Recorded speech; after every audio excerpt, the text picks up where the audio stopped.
Boxing King Media in association with Boxro. Adam Smith, nice to meet you again in another town, another city.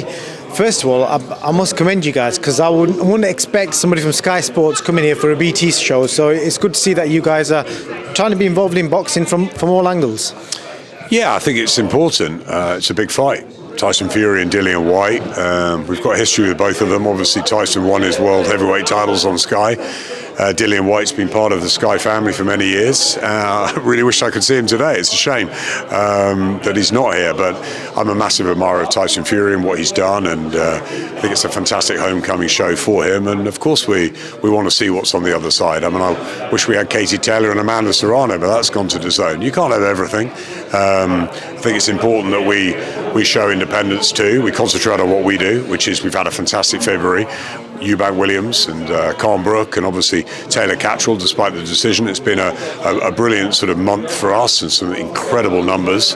But it's also important for us to show independence and to talk about other fights, because they're as important as well in many ways, and this is a big one. And have you known in the history of you being involved in boxing, a fighter for such a big fight on this magnitude not turn up for the initial press conference?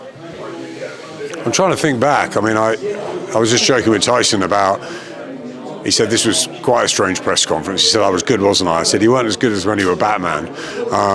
But then Vladimir was there, quite, I think, amazed at what Tyson did that day.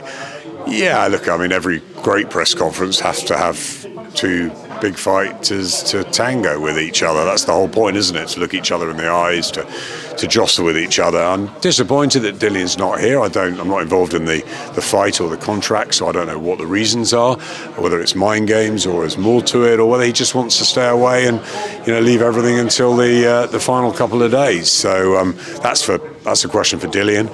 All I know is that he's a great guy. He's a fantastic warrior. He's called for this fight for a long time. He believes he's got the beating of Tyson Fury, and he's going to have his opportunity. So providing he just turns up at the weigh-in and on April 23rd, it might not help the promotion, but as long as he's in the ring, that's all that matters. And Tyson knows how dangerous Dillian is. Of course, he starts the favourite.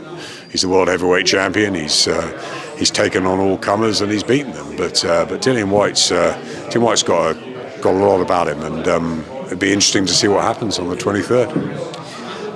Sure will. I just want to move on to last week. Obviously, the whole controversy with the judges. You've spoken about it at length, to be fair. So the bit I want to concentrate on is there a possibility that we will see a change? Because most fans are saying, the boxing board have come out and said they're going to look into it, but they've looked into fights in the past and nothing's really happened. And is something going to happen this time? Listen, I think that's a fair point, and I think Robert Smith knows the pressure from the fans, from the public. When there's an outcry like this, where pretty much everybody thinks the same thing, you've got to look at it, and you've got to look at the system. I'm all for change and adapting. I mean, people didn't think there was life after Eddie and Matchroom on Sky's Boxing, but before we had deals with Frank Maloney and Frank Warren and McKennesy and lots of different deals, and we had a wonderful 10 years with Eddie, but of course we were going to go again.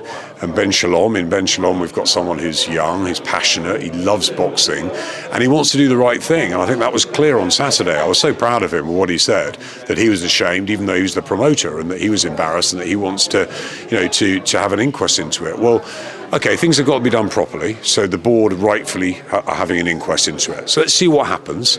I didn't agree with it, as you know, as all my colleagues, and we all thought Jack was a deserved winner by quite a way, and I felt for him, gutted for him. I also feel gutted for Josh Taylor that he's getting unbelievably awful abuse online, is what I'm hearing, which is terrible. Josh Taylor is a fantastic fighter. It's not his fault. Neither is it Jack Catterall's fault. It's not them. They put on the show. They're the brave ones that get in the ring. Josh Taylor is a pound for pound fighter. He goes up to welterweight, and did he get a lucky result? In my eyes, yes. But other fighters have had that in the past, and you move on. Emotions have run high on the night. People called disgrace, robbery, all that sort of stuff. Well, it was clear to us, or certainly pretty clear, that Jack Catterall won that fight, and it was his best ever performance. But there's nothing against Josh. He tried his best. But I don't. This abuse online, and Jack's heartbroken as well. So neither of the fighters are in a great place, and that's really sad after such an event. So look, it's up to the board first of all to have an inquiry. Ian John Lewis, his card I just cannot fathom, but Ian John Lewis is a very experienced official. He's laced in boxing history. He loves boxing. So does Howard. So does Victor. Victor, two incredibly well-timed stoppages, both on Saturday night with the Eric Donovan fight and also with Khan and Brooke. So they're brilliant officials. So what's going wrong? Is it the way they're seeing things? Is it not? Is it that we shouldn't have 3 judges? Should we have more? Should we have less? Should we have TV replays involved? There's all sorts of ways we can go forward. But ultimately, it's the British board, and they've been brilliant over the years, the board. But maybe it's time for a big conversation, time to adapt, time to... Let's see what they say. They're going through the right process, and I agree with you. At times they have, moved on quickly from it. If they move on quickly from this, I think there's going to be people that are not happy, and I think that's when you'll see what the wider sort of feeling in boxing is. Because I've had a lot of people who come to me say, I'm sick of boxing, I won't watch it, and that's terrible for our sport. It's terrible when a guy that puts on his best performance has nothing to show for it. And but it's 3. I always say in commentary, they're the 3 officials. We don't judge the fights. We call them, and the judges make it official. It's up to them. It's a board issue, so they deal with it, and let's see what happens. But Ben and I are not happy with it, and we're upset for the fighters, and we'll keep talking about it. On that point, one of the names you mentioned, that Ian John Lewis, like yourself, I always read up, what people are tweeting about, and Ian John Lewis's name has been brought up a few times before with scorecards. And I'm sure you've seen the memes that have been flying about on Instagram, Twitter, of Ian John Lewis. Is it a time where they maybe need to look at individuals rather than collectively at people? I think that's tough because Ian's under the boxing jurisdiction, the boxing board jurisdiction. He's, as I said, he's an official and has been for a long time. That's up to that's up to your bosses, isn't it? That's up to Robert and the whole board to look at and decide what they believe, and then they make it public, and let's see what they come up with. Ian and Howard and Victor have done this for a long time. So look, maybe it's the way it's scored, maybe it's the fact that everybody's got social media now, and before the days of social media, we didn't have this sort of drive of outlets. Yeah, and everybody, and look, it is subjective, and there are people that thought it was closer, and people that thought Josh won some of those sort of scrappy rounds. But I think the general feeling is, pretty much from almost virtually everyone is that Jack Catchell won, and he won comfortably. So it is something they have to look at. I'm not out to bring Ian John Lewis is a very nice man, so is Howard Foster Sir, Victor Loughlin. They saw what they saw, and ultimately it's up to the board to look into their scoring, and maybe we should all be there and allowed in the room so we can all sit and discuss it together and say, and maybe they could say, yeah, I got that wrong, or I got that right, or what did you think about that? And maybe there's a way that out of this can come some good, and that we adapt. Football's adapted. Other sports, we've got huge, technology now around ringside. Maybe there's a chance to utilise that more in the future. How we do it, that's up to the board, and it's up to discussions to go forward. But I think we should at least be talking about it now. I think this is a big one, and I think we Ben and I won't rest until we're pretty comfortable that things are going to move forward. Last question, Adam. How hard is it for yourself? Because obviously you've got to try and be neutral in the position that you're in and the commentating, etc. Then obviously you come in across these boxers like Josh Taylor. You're going to bump into him again. You're going to have to work with him again. How difficult is it for you, just from your own personal experience, having to try and find the right balance, being vocal, and then, you know what I mean? Of course I know what you mean. And Josh Taylor, look, I've watched Josh since he was a kid. I wanted him on Sky far more than we've had him on Sky. I text him off the Ramirez fight and say, come back.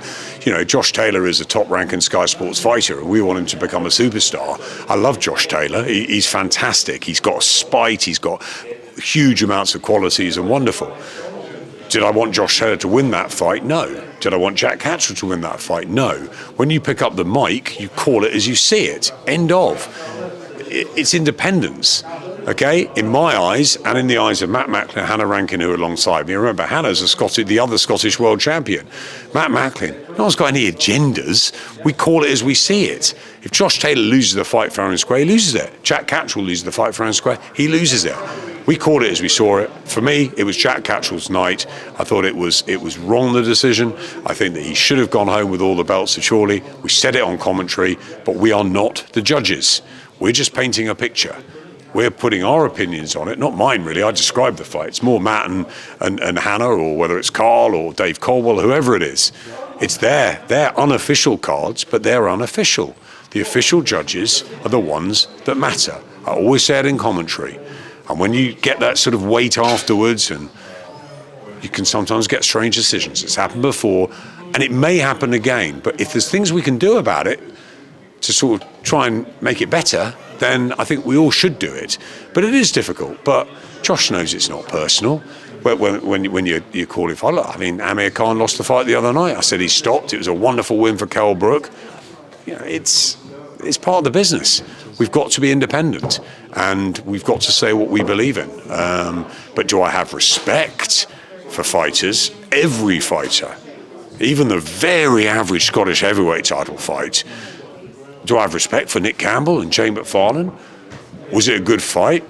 It was two novices, entertaining at its level, but you've got to have that respect for every single fighter that gets in the ring. And I think the fact that Josh and Jack are not in a great place this week is not good for boxing. Neither is it that people are talking about it for the wrong reasons. So we all need to collectively do something about that, and the ball go first. Adam, thank you so much for your time. We'll catch you again. No problem. Pleasure.